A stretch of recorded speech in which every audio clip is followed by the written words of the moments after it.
Hello, my name is Alena. I'm an artist at Art Brows Studio.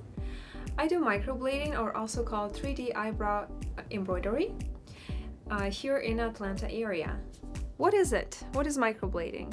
It's a new method of semi-permanent makeup. The pigment is inserted into upper layers of the skin by drawing hair-like strokes so that the eyebrows look very natural. The color is chosen accordingly to the natural pigment of your eyebrows, and it lasts up to 2 years. Many of you will probably ask if it's the same thing as doing a tattoo.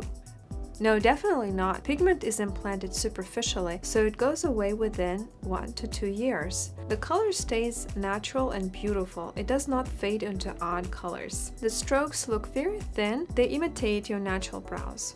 What can microblading do for you? It can help to create a better shape of your brows, fill in empty spots, make your brows look fuller and thicker, and at the same time they'll look very natural. Why is the Art Brows Studio better than any other place? We use the highest quality pigments made in Germany. Pigments don't have any metals or any harmful materials that could affect your body long term.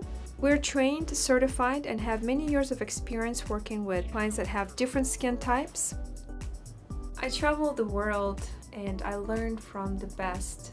I picked the best materials that I could find so that I could create beautiful eyebrows, natural, full, gorgeous eyebrows for you guys.